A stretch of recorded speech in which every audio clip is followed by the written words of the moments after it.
नमस्कार। आज मैं एक जनरल साइंस का टॉपिक लेकर आ रहा हूँ जो अधिकतर कंपटीशन एग्जाम पूछा जाता है। एलिमेंट, तत्व। तत्व क्या है? तत्व जो होते हैं इसे इंग्लिश में एलिमेंट बोले जाते हैं। ELE।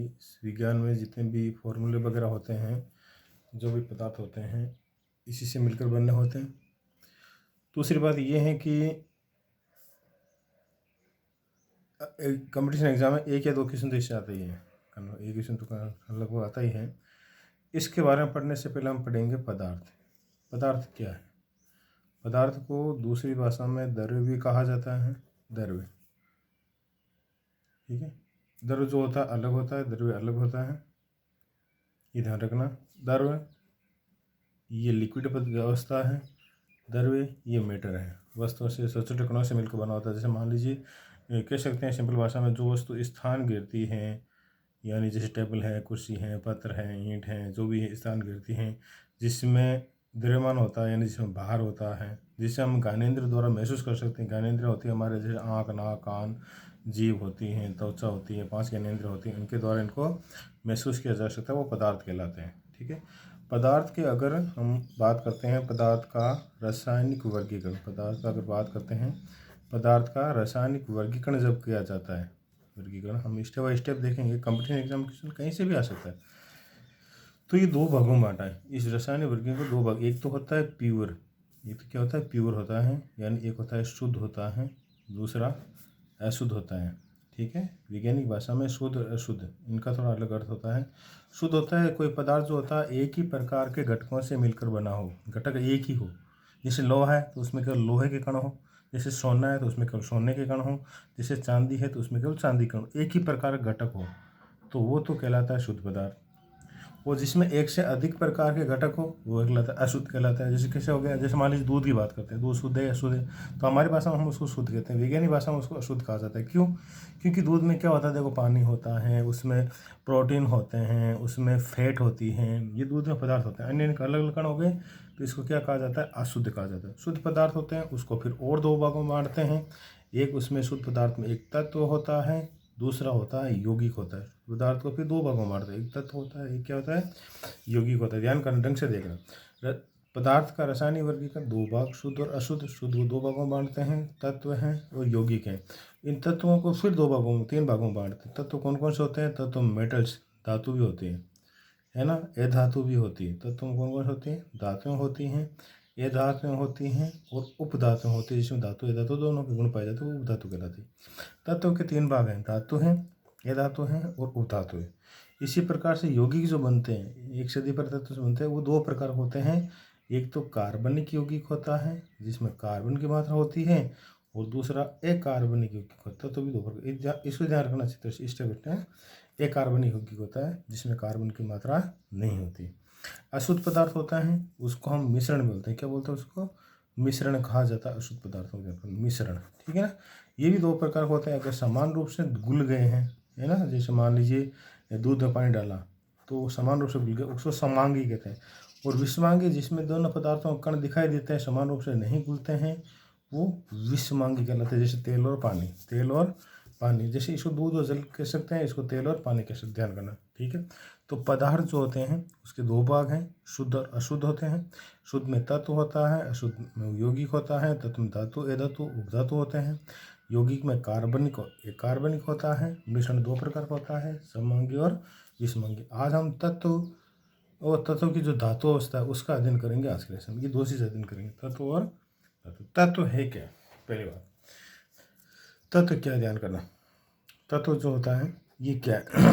ये एलिमेंट है। कोई पदार्थ मान लीजिए वो एक ही प्रकार के परमाणुओं से बना हो, जिसमें केवल एक ही प्रकार के परमाणु हो, ठीक है ना, वो कहलाता है तत्व। ध्यान करना, एक ही प्रकार के परमाणुओं से बना हो वो कहलाता है तत्व। तत्व मतलब इसको सिंपल भाषा में कह सकते हैं कि पदार्थ, जैसे मतलब पदार्थ है, इसको सिंपल भाषा क्या कह सकते हैं, पदार्थ, है ना, का वह मूल रूप है। तत्व जो होते हैं पदार्थ का वह मूल रूप है जिससे क्या कह सकते हैं, रासायनिक व भौतिक, ठीक है, प्रक्रम द्वारा तोड़ा नहीं जाता हो, जिसे भौतिक व रासायनिक प्रक्रम द्वारा तोड़ा नहीं जाता हो, वो कहलाता है तत्व कहलाता है। ध्यान करना, सिंपल भाषा में, ठीक है ना। तत्व कहलाता, तत्व क्या कहलाता है? तो तत्व जो होता है ये इसकी परिभाषा होगी, है ना। सिंपल भाषा के एक बुक है। ये तत्व जो होता है, आपकी प्रकृति जो में कुल होते हैं 118 तत्व अभी खोजे गए हाल ही। कितने खोजे गए? ध्यान करना, 100। अब हाल ही में प्रकृति में कितने प्रकार तत्व विद्यमान हैं? 118। इसको इसी तरह ये 118 तत्व जो होते हैं दो प्रकार से होते हैं। कितने होते हैं प्रकृति में खोजे गए? दो प्रकार। दो प्रकार के कौन कौन से? देखिए, दो प्रकार होते हैं। एक तो होता है प्राकृतिक। कौन सा होता है? प्राकृतिक, जो प्रकृति में स्वतः अपना प्राप्त हो गया, है ना। जैसे जमीन खोदते हैं तो उसमें लोहा है, हमारी अपना जो प्राप्त होता है। अशुद्धि मात्रा होती है लेकिन उसको शुद्ध करते हैं बाद में। तो ये लगभग प्रकृति में 118 में से 94 तत्व है। कितने हैं? और एक होता है मानव निर्मित, है ना, जो मानव ने निर्माण किया हो, वो मानव निर्मित कहलाता है। मानव ने किसी प्रकार निर्माण किया, नाभिकीय क्रियाओं द्वारा निर्माण किया हो। तो शेष तत्व बचते हैं वो मानव निर्मित होते हैं। 94 होते हैं प्राकृतिक। ध्यान करना, देखो दो क्वेश्चन हो गए। प्राकृतिक कुल तत्व कितने होते हैं? 118 होते हैं। प्राकृतिक कितने होते हैं? 94 होते हैं। ये ध्यान करना थोड़ा सा, ठीक है ना। ऐसे क्वेश्चन पूछते हैं परीक्षा में, ये क्वेश्चन आते हैं। अगला होता है कि तत्व जो होते हैं, जैसे मान लीजिए आपने देखा होगा, तो ये सिंपल भाषा में आप पढ़ी है साइंस तो आप लोगों ने। तत्व जो होते हैं, जैसे मान लीजिए हमने ये लिख दिया, जैसे मान जल लिखा, जल का सूत्र लिखा H2O, तो H क्या लिखा? H2। तो आपने कहा H तो ये हाइड्रोजन है, ऑक्सीजन है, लगभग पता होता है। अब ये जो ये H हाइड्रोजन, हाइड्रोजन नाम कितना बड़ा है? HYDROGEN, हाइड्रोजन, इतना नाम बड़ा। लेकिन यहाँ क्या लिया? केवल H लिया। क्या लिया यहाँ पे? H लिया। यानी जो ये H लिया है वो इसका सिंबल या प्रतीक कहलाता है। सिंबल या क्या कहलाता है? प्रतीक कहलाता है। ध्यान करना जो H नाम लिया ये कहलाता है, इसका सिंबल या प्रतीक कहलाता है ना। तो तत्वों के जो प्रतीक रूप हैं, इनको छोटे अक्षरों में, सबसे पहले एक डाल्टन वैज्ञानिक था, ठीक है। सबसे पहले उसने तत्वों की प्रतीक प्रणाली एकदम शुरू की थी। उसने तो इनके नाम नहीं लिए थे, उसने एक आकृति के अनुसार, जैसे मान लीजिए इस पर आकृति बना दी, बीच में सी लिख दिया आकार, तो ये आकृति के अनुसार उसने तत्वों की सिंबल प्रणाली शुरू की थी। लेकिन जो अभी जो निर्मित चल रही है, अभी हाल ही में जो प्रकृति प्रणाली चल रही है, उस प्रणाली की जो शुरुआत है एक बर्जिलियस नामक वैज्ञानिक था। कौन सा था? बर्जिलियस। ध्यान करना, इसको याद रखना। बर्जिलियस ने सन 1813 में प्रतीकों की रासायनिक प्रणाली शुरू की। बर्जिलियस ने, देखो 118 तत्व होते हैं, प्राकृतिक 94 होते हैं। तत्वों की जो सिंबल प्रकृति है उसको अपने रूप में व्यक्त करना, तत्वों को संकेत रूप में लिखना, तत्वों को संकेत, तत्वों को किस रूप में लिखना? संकेत रूप में लिखना क्या कहलाता है? प्रतीक कहलाता है। सबसे पहले बर्जिलियस वैज्ञानिक था, इसने सन 1813 में रासायनिक प्रणाली दी। तत्वों का जो नाम होता है, ये जो नाम होता है वो किस भाषा पर आधारित हैं? लैटिन भाषा पर आधारित हैं। इसका भी ध्यान रखना, तत्वों के जो नाम होते हैं वो किस भाषा पर आधारित हैं? लैटिन भाषा पर आधारित है। ये छोटे छोटे क्वेश्चन है, ये पूछा जाता है कंपटीशन में, क्या पूछा जाता है? तत्वों के जो नाम है वो लैटिन भाषा पर आधारित हैं, ठीक है। अगला कि प्रतीक जो सिंबल है, इनके जो प्रतीक हैं वो किस किस प्रकार से लिखे जाते हैं? प्रतीक जैसे मैंने अभी लिखा है कि जैसे मान लीजिए कार्बन है, जैसे मान लीजिए क्या है? कार्बन है। क्या है? कार्बन है। तो इसका अंग्रेजी वर्णमाला का पहला अक्षर, वो भी कैपिटल अक्षर में सी लिखते हैं, ठीक है। कई तत्वों के जो नाम होते हैं वो एक अक्षर से प्रारंभ होते हैं। जैसे मान लीजिए कार्बन की मैंने लिख लिया, जैसे अगला लिख लिया Cl, कैल्शियम हो गया, ये मैंने कैल्शियम लिख लिया। अगला होता है COBalt, कोबाल्ट लिख लिया। कई तत्वों के नाम होते हैं जो ऐसे सी, तो यह दिक्कत आ जाती है अब सबके CC कैसे रखें। तो IUPAC जो प्रणाली होती है, international union pure and applied chemistry कहते हैं इसको, प्रणाली को IUPAC प्रणाली होती है। International union pure and applied chemistry कहा जाता है इसको। तो उन्होंने ये कहा था, इसमें कहा था कि उसके सिंबल के उनके दो अक्षर लेते हैं। जैसे C कैल्शियम हो गया तो Cl ले लिया, कोबाल्ट हो गया तो CO ले लिया। तो तत्वों के दो अक्षर का भी सिस्टम ये होता है कि पहला अक्षर बड़ा होता है और दूसरा अक्षर क्या होता है? छोटा होता है। उनको ये अपने कुछ तत्वों के नाम जो होते हैं उनके लेटिन जो आते थे उनके लेटिन नाम होते हैं। जैसे मान लीजिए फेरस है, जैसे मान लीजिए क्या है, फेरस है, तो फेरस को एफ ही लिखा तो एफ ही को कहते हैं फेरम। क्या कहा जाता है इसको? फेरम कहा जाता है, ध्यान करना ये। जैसे कॉपर को सी यू लिखा तो इसको कहा जाता है क्यूप्रस। क्या कहा जाता है? क्यूप्रस कहा जाता है, ठीक है। जैसे चांदी को एजी लिखते हैं तो इसको क्या कहा जाता है? अर्जेंटम। क्या कहा जाता है इसको? अर्जेंटम कहा जाता है। इसको ध्यान रखना, देखो। जिस प्रकार से मान लीजिए सोने को क्या लिखते हैं? ओरम लिखते हैं, एयू लिखते हैं, तो इसको क्या कहा जाता है? ओरम। क्या कहा जाता है इसको? ओरम कहा जाता है। जैसे सोडियम को एन लिखते हैं तो इसको क्या कहा जाता है? नेट्रियम कहा जाता है। इस कारण कुछ तत्वों पर ऐसे भी लिए, जैसे पोटेशियम को के कहते हैं, इसको क्या कहा जाता है? केलियम कहा जाता है। तो कंपटीशन एग्जाम में ना अधिकतर जो पूछे जाने वाले होते हैं, फेरम एपी पूछ सकते हैं, अर्जेंटम चांदी पूछ सकते हैं, सोने को ओरम पूछ सकते हैं। ये थोड़े ये जो पॉपुलर जो होते हैं अधिकतर हमारे दैनिक जीवन में जो हमें काम आते हैं ना, ऐसी चीज़ें कंपटीशन एग्जाम में पूछी जा सकती है, ध्यान करना, ठीक है। अब हम अगला देखते हैं धातु। जो तत्व है उसका पहला प्रकार है धातु, उस धातु को लेंगे, ठीक है। तो धातु जो होती है, धातु क्या होती है देखिए धातु गुण समझेंगे। धातु कहीं कोई समस्या आई, दिक्कत आई, कुछ सुधार करना है तो कमेंट में बता देना आप। धातु क्या होती है? देखिए धातु जो कठोर, मतलब ये चीज़ हम कहते हैं हमारे घर में जो लोहा है, चांदी कह सकते हैं, सोना कह सकते हैं, एल्यूमिनियम कह, ये सब सारी धातु होती है, मतलब जो है ना, ये धातु जो होती हैं उसको प्रकृति से हम सीधे प्राप्त नहीं कर सकते। हम इसको कह सकते हैं सिंपल भाषा में, इसको हम डायरेक्ट प्राप्त नहीं कर सकते। ऐसा नहीं ज़मीन से खोदा, लोहा निकल गया और काम ले लिया, ऐसा कभी नहीं होता है ना। इसको हम सीधे कभी प्राप्त नहीं कर सकते। ध्यान करना कैसे, इसको ज़मीन से पहले खोदा जाता है। कहाँ क्या जाता है? खोदा जाता है। इस क्रिया को कहते हैं खनन। क्या कहते हैं? खनन, खोदना। जो डायरेक्ट धातुएं होती हैं, जो मेटल होती हैं, है ना, इसको पहले ज़मीन से क्या खोदा जाता है, उससे कहते हैं खनन, ठीक है। खनन कहते हैं तो धातुओं के साथ अशुद्धियाँ प्राप्त होती हैं। इससे धातु प्राप्त होती नहीं कभी भी, ऐसा नहीं है ना। तो अशुद्धियाँ प्राप्त, और उन अशुद्धियों से प्राप्त जो साथ मिश्रण होता है उसको कहते हैं अयस्क। क्या कहा जाता है? अयस्क कहा जाता है। ध्यान करना, देखो सिंपल, यहाँ भी क्वेश्चन बन सकता है कोई कैसा भी कंपटीशन में। धातुएं कभी सीधी प्राप्त नहीं होती, उनको खनन द्वारा खोदा जाता है, खोदना खनन कहलाता है। जो धातुएं प्राप्त होती है उनको अयस्क कहा जाता है। क्या कहा जाता है? अयस्क। अब इन अयस्क जो होता है, इनकी अशुद्धियों का बाहर निकालने के लिए जो विधि काम आती है उसे कहते हैं निष्कर्षण। उनका क्या कहा जाता है? निष्कर्षण किया जाता है। और निष्कर्षण से क्या करते हैं? शुद्ध धातु प्राप्त की जाती है। ध्यान करना, धातुएं ऐसे प्राप्त होती है, पहली बात, ठीक है। अगला क्या देखते हैं? अगला देखते हैं कि धातुओं के जो गुण धर्म होते हैं धातु। अब देखिए यहाँ प्रत्येक पॉइंट में क्वेश्चन बनेगा, प्रत्येक पॉइंट बाद में क्वेश्चन की चर्चा करेंगे हम एक बार, ध्यान करना। प्रत्येक धातु पहले तो गुण देते हैं। धातुएं जो होती हैं, जो विद्युत यानी करंट, उष्मा यानी कि ताप की सुचालक होती है। सुचालक मतलब होता है उनमें कणों की गति। जैसे सिंपल भाषा में कह सकते हैं कि जैसे मान लीजिए चम्मच है या कोई धातु की सड़ है, उसके एक सिरे को गर्म करते हैं तो दूसरा सिरा भी क्या हो जाता है? गर्म हो जाता है, तो वो सुचालक कहलाती है। विद्युत है, जैसे मान लीजिए एक सिरे पर तक करंट प्रदान करते हैं, दूसरे सिरे पर करंट आना। तो धातुएं जो होती है विद्युत और उष्मा की सुचालक होती हैं, है ना।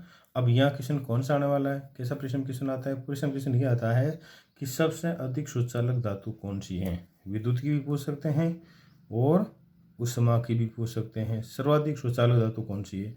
तो ऐसा क्वेश्चन आए तो आपको लिखना है चांदी, एजी, अर्जेंटम, ये सबसे अधिक सुचालक धातु होते हैं। ध्यान करना, ठीक है।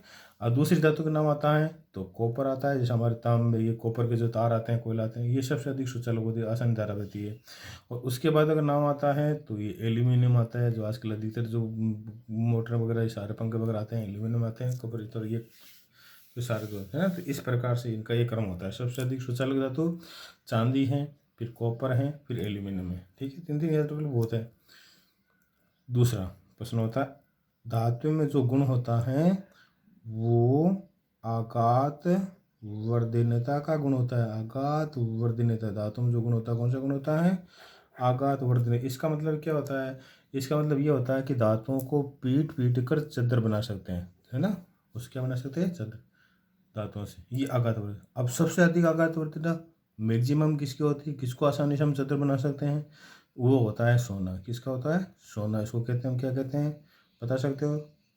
अभी बात हुई थी ओरम, इसका प्रतीक क्या है, ओरम है। सबसे अधिक आघात वर्धनीय धातु है सोना। ठीक है, ये क्वेश्चन आते हैं कम ध्यान करना। धातुओं में किसका गुण पाया जाता है, तन्यता। किसका गुण पाया जाता है, तन्यता का। तन्यता का मतलब होता है पतले तार बनाना। क्या होता है, पतले तार बनाना, वो क्या कहलाता है, तन्यता। तो सबसे अधिक धातु तन्य कौन, कितने पतले तार आसानी बना सकते हैं, सोने के सबसे अधिक। और फिर क्या कहते हैं, चांदी, इसलिए इनके कहने बनते हैं। दूसरा कारण ये भी होता है कि ये अनअभिक्रियाशील धातु होती है, आसानी से अभिक्रिया नहीं करती है। मतलब जैसे मान ली बारिश है, नमी है, उनसे इनमें संसारण इसका नहीं होता है। तो तन्यता जो होती है AU और AG, मतलब सोने और चांदी की तन्यता अधिक होती है। चौथा हम क्या देख सकते हैं, चौथा कह सकते हैं धातुओं में जो डेंसिटी होता है, जो घनत्व होता है वो अधिक होता है। क्या होता है, घनत्व क्या होता है, अधिक होता है ना। तो पूछ सकते हैं सर्वाधिक घनत्व किस धातु का होता है, तो जो सबसे भारी धातु होती है, ठीक है ना, उसका घनत्व सबसे अधिक होता है। और सबसे भारी धातु जो होती है, याद रखना नाम, ये पूछ सकते हैं एग्जाम में। ये सारे सवाल क्वेश्चन अब आ रहे हैं। ओस्मियम क्या होता है, ओस्मियम, इसको सिंबल क्या कहते हैं, OS, ये ओस्मियम होता है। ये सबसे भारी धातु होती है। अगर भारी धातु की बात आ गई तो हम एक दूसरी धातु बात कर लेते हैं, सबसे हल्की धातु। कौन सी धातु, सबसे हल्की धातु। और जो सबसे हल्की धातु होती है वो कौन सी होती है, लिथियम। कौन सी होती है, लिथियम होती है। ध्यान करना, Li सिंबल है इसका। ठीक है, अगला पॉइंट निकालते हैं, मेल्टिंग एंड बॉइलिंग पॉइंट। ध्यान करना, मेल्टिंग यानी कि उसका गलनाक, पिघलना। बॉइलिंग पॉइंट यानी उसका उबलना, वाष्प बदलना। मेल्टिंग और बॉइलिंग पॉइंट, गलनाक और कवतनाक धातुओं के उच्च होते हैं, अधिक होते हैं। यानी कैसे, जैसे मान लीजिए आपको क्या लोहे को पिघलाना है तो अधिक ताप की आवश्यकता होती है, होती नहीं होती, तो धातु कठोर होती है। तो इनका हमेशा लोहे मेल्टिंग और बॉइलिंग पॉइंट क्या होता है, अधिक होता है। और सर्वाधिक जो मेल्टिंग पॉइंट होता है इसका, सर्वाधिक सबसे अधिक, वो होता है टंगस्टन। किसका होता है, टंगस्टन का नाम सुना होगा। बल्ब के जो अंदर का जो फिलामेंट, जो स्प्रिंग जो बनी होती है, वो टंगस्टन की होती है, टंगस्टन। ठीक है, सर्वाधिक मात्रा में देता है टंगस्टन भारत में 75%। ठीक है ना, इसमें राजस्थान का जो डेगना में जो टंगस्टन नगरी कहा जाता है वो टंगस्टन सर्वाधिक। और इसका जो सिंबल होता है वो W। कौन सा होता है, W होता है। ध्यान करना, इसको भी ऐसे सबसे अधिक इसे सबसे ज़्यादा ताप की आवश्यकता होती है इसको पिघलाने के लिए। ध्यान करना, ठीक है। साथ साथ में अगर बात की जाए तो सबसे कम आसानी से कौन सी धातु होती है जो पिघल जाती है, एक ऐसी धातु होती है जो कमरे के ताप पर भी लिक्विड अवस्था में रहती है लेकिन धातु है। सोचिए, पारा। क्या है, पारा है। इससे भी रिलेटेड बहुत प्रकार के क्वेश्चन आते हैं। पारा, ये पारा, इसको मरकरी बोलते हैं, Hg। क्या बोलते हैं, Hg। ये तो पारा से रिलेटेड कितने प्रकार के क्वेश्चन आ सकते हैं, देखिए। पारा क्या होती है, पारा।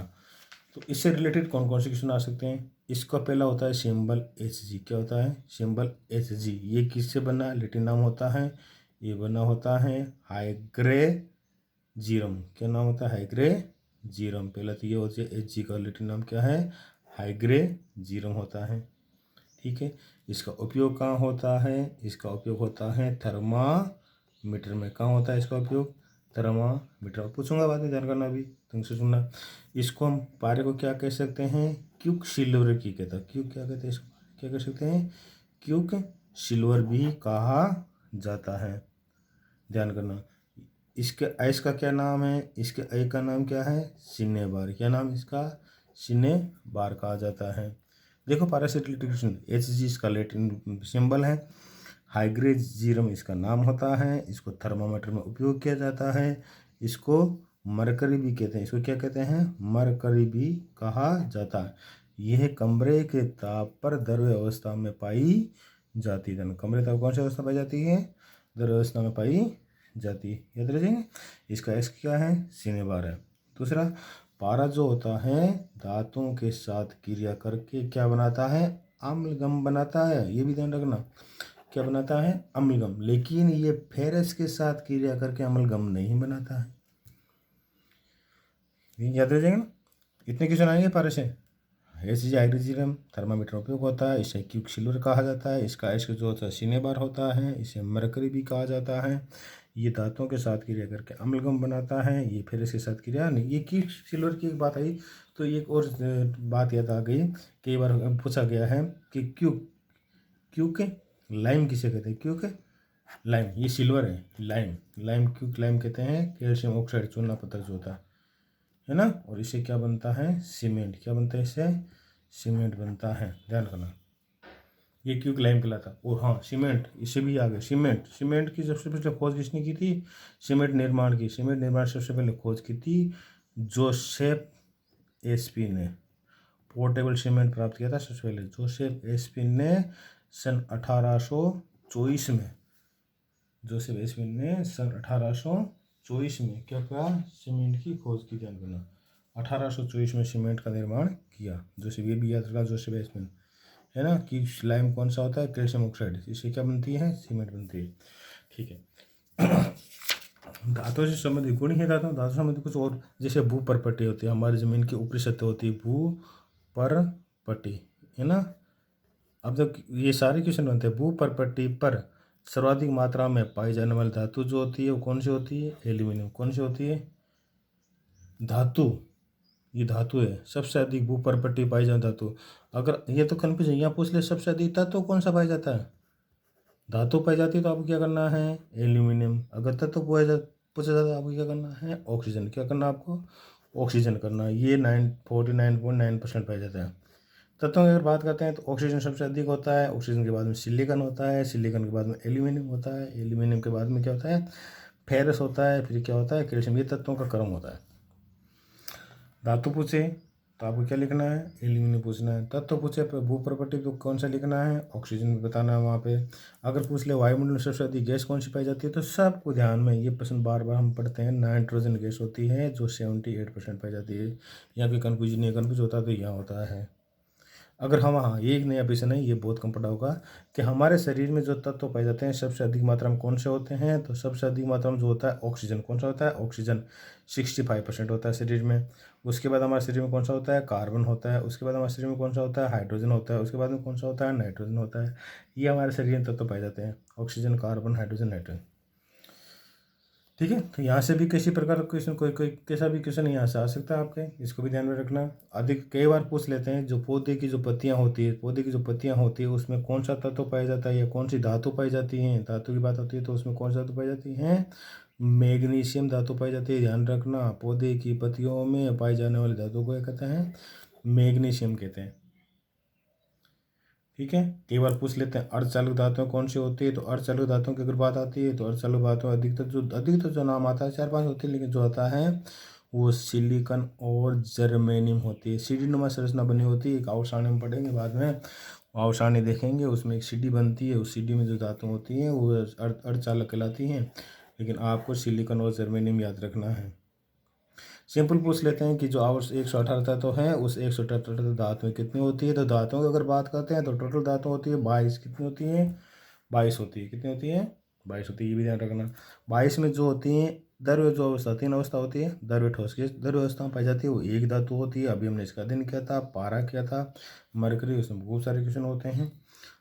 ठोस जो पाई जाती है वो कितनी होती है, 10 पाई जाती है। कितनी होती है, 10 पाई जाती है। गैस अवस्था में कितनी पाई जाती है, 11 पाई जाती है। कितनी पाई जाती है, 11 पाई जाती है। तो देखो यहाँ ये इसमें परीक्षा में प्रश्न तो होता, थोड़ा सा ढंग से पढ़ना होता है। टूल धातु पूछे तो 22, ठोस धातु पूछे तो 10, और गैस धातु पूछे तो ऐसे क्वेश्चन। जैसे मान लीजिए पूछ सकते हैं आपको कि प्रकृति में कुल कितनी ठोस धातु पाई जाती है। ठीक है, तो पहला ऑप्शन आपको 22 ही मिलेगा, कि दिमाग में ये रहेगा ना धातुएं कितनी होती है, 22। तो ये वहाँ ये कन्फ्यूज कर देगा कि ठोस पूछा है, ठीक है ना। तो पहला ऑप्शन हमेशा 22 ही रहेगा। तो हमेशा ये ध्यान रखना कि कौन सा पूछा जाता है, ठोस पूछते तो 10 करनी है, गैस पूछते तो 11 करनी है, द्रव्य पूछते तो 1 करनी है, टोटल धातु कितने करनी है, 22 करनी है। ठीक है। ये अब हम इससे रिलेटेड कुछ जो एग्जाम में क्वेश्चन पूछे जाते हैं एक बार वो कर लेते हैं। बाकी ना जो सिंपल तरीके से ये हो गया है, ये लगभग तत्व प्रणाली हो गई है। ठीक है, कुछ लिखे हैं पसंद है दिखा रहा हूँ, हमें इनका आंसर देखना है कि आपको कितना याद है, आप ध्यान करना। ठीक है, हमने जो भी पढ़ा है उसमें से आपको कितना याद है देखना है। ठीक है, साथ साथ में लिख भी सकते हैं, देख लें। पहला प्रश्न है ध्यान करना, प्रतीक का प्रयोग, प्रतीक जो सिंबल होता है उसका प्रयोग सर्वप्रथम किसने कहा था, डाल्टन ने। किसने कहा था, करा था, डाल्टन ने। प्रतीक की नई प्रणाली, प्रतीक की जो सबसे पहले नई प्रणाली विकसित की थी, मतलब उसको जो डाल्टन के बाद जो सही रूप से नाम दिए थे वो दिए थे 1813 में। किसने दिए थे? देखो ये क्वेश्चन ऐसे पूछ जाते हैं, अभी जो हमने पढ़ा वो बर्जी, किसने दिए थे? बर्जिलिस में। प्रकृति में कुल कितने तत्व होते हैं? 118 तत्व होते हैं। सर्वाधिक विद्युत ऊष्मा की चालक कौन होती है? विद्युत ऊष्मा की चांदी की कौन सी होती है? चांदी कह सकते हैं इसको। क्या कह सकते हैं इसको? चांदी कह सकते हैं, जो विद्युत ऊष्मा की सबसे अधिक चालक होती है, ध्यान करना। सर्वाधिक आघात वर्धनता, जिससे आसानी से चांद को बना सकते हैं, चद्दर बना सकते हैं, वो कौन सी होती है? सर्वाधिक आघात वर्धनता सोना होती है। कौन सी होती है? सोना होती है। इसे क्या कह सकते हैं? ओरम कहते हैं, ध्यान करना। सर्वाधिक तन्यता गुण किसमें पाया जाता है? ये भी सोना होती है, ठीक है ना, ये भी क्या होती है? सोना होती है। देखो ऐसे क्वेश्चन, ये सारे क्वेश्चन ले रहा हूँ मैं। सर्वाधिक घनत्व किसका होता है? जो सबसे भारी धातु होती हैं, और भारी धातु कौन सी होती है? ओस्मियम, इसका सर्वाधिक घनत्व होता है ओस्मियम का, ठीक है। सर्वाधिक घनत्व गलनांक मेल्टिंग पॉइंट किसका होता है? मैक्सिमम किसका होता है? टंगस्टन का, जिसको अधिक ताप की आवश्यकता होती है, इसका प्रतीक क्या होता है? डब्लू होता है। सबसे कम गलनांक जो कमरे के ताप पे पिघल जाए वो कौन सी होती है? पारा होती है। कौन सी होती है? पारा होती है। द्रव्य धातु, जो द्रव्य धातु है, धातु ठोस और कठोर होती है, लेकिन जो द्रव्य अवस्था पाई जाती है, लिक्विड अवस्था पाई जाती है, वो कौन सी होती है? पारा। इसका प्रतीक क्या होता है? Hg। इसको और क्या कहते हैं? मरकरी कहते हैं। पारा का उपयोग कहाँ किया जाता है? थर्मामीटर में। कहाँ किया जाता है? थर्मामीटर, शरीर का टेम्परेचर नापने जो काम आता है। पारे का प्रतीक क्या होता है? Hg। क्या होता है पारे का प्रतीक? Hg होता है, ठीक है। और देखिए और भी बहुत सारे क्वेश्चन लिखे हुए हैं। पारे का अयस्क क्या कहा जाता है? सीने बार। क्या कहा जाता है? पारे का क्या कहा जाता है? सीने बार कहा जाता है। क्यूक सिल्वर कौन सा है? क्यूक सिल्वर, ध्यान करना, सिल्वर है, लाइम नहीं है, तो क्या कहलाता है? पारा कहलाता है। Quick lime calcium oxide CaO, calcium oxide कहला जाता है। सबसे भारी धातु कौन सी होती है? ओस्मियम। कौन सी होती है? ओस्मियम। और सबसे हल्की धातु कौन सी होती है? लिथियम। कौन सी होती है? लिथियम होती है। देखो मैं सिंबल लिख रहा हूँ, है ना, ओस्मियम। और भूपट्टी पर सर्वाधिक मात्रा में पाई जाने वाली धातु पूछा यहाँ पे, तो क्या लिखेंगे? एल्यूमिनियम। क्या लिखेंगे यहाँ पे? एल्यूमिनियम लिखेंगे। भूपट्टी पर सर्वाधिक मात्रा में पाए जाने वाला तत्व पूछा यहाँ पे, तो क्या लिखेंगे? ऑक्सीजन। वायुमंडल में सर्वाधिक मात्रा पाई जाने वाला तत्व कौन सा होता है? नाइट्रोजन। कौन सा होता है? हमारे शरीर में सर्वाधिक मात्रा में कौन सा पाया जाता है? हमारे बॉडी में जो सबसे अधिक मात्रा में पाया जाता है वो कौन सा होता है? ऑक्सीजन। कौन सा होता है? ऑक्सीजन। ये ध्यान रखेंगे। पौधों की पत्तियों में कौन सी धातु पाई जाती है? मैग्नीशियम। कौन सी धातु पाई जाती है? मैग्नीशियम। हाँ ये प्रश्न है। चाकू से आसानी से काटी जा सकने वाली धातु है। जो आवर्साणी है, उस आवर्साणी का जो पहला वर्ग होता है, उस पहले वर्ग में हाइड्रोजन को छोड़ दिया जाए तो जितने भी धातु होती है उसको इजीली चाकू से पनीर जैसी होती है आसानी से काट सकते हैं, है ना। तो हम अधिकतर जो बात करते हैं चाकू से काटे जाने, लिथियम है, ठीक है, सोडियम है, ठीक है, पोटेशियम। या मैं सिंबल लिख रहा हूँ लेकिन नाम बोल रहा हूँ इनके। लिथियम, सोडियम और पोटेशियम, ध्यान करना। अगला प्रश्न, अर्धचालक धातु कौन सी होती है? अर्धचालक धातु होती है सिलिकॉन और जर्मेनियम। इसको भी याद रखना, कई बार पूछा गया प्रश्न है, ठीक है। सिलिकॉन और जर्मेनियम होता है अर्धचालक धातु होती है, ध्यान करना, ठीक है। अगला प्रश्न, कुल धातुएं कितनी होती हैं? 22 होती हैं। तरल अवस्था में कितनी पाई जाती है? 1 पाई जाती है। ठोस अवस्था में कितनी पाई जाती है? 10 पाई जाती है। गैस अवस्था में कितनी पाई जाती है? 11 पाई जाती है, ठीक है। ये जो हमारा जो पहला टॉपिक है केवल तत्व को लगभग मैंने पूरा कर लेने की कोशिश की है। लगभग इससे रिलेटेड में प्रश्न ही एग्जाम पूछे जाते हैं। अपनी तरफ से पूरी कोशिश की है। इसको ध्यान से देखना, पढ़ना, आपके कंपटीशन में ये आपकी सहायता करेगा। नमस्कार, धन्यवाद।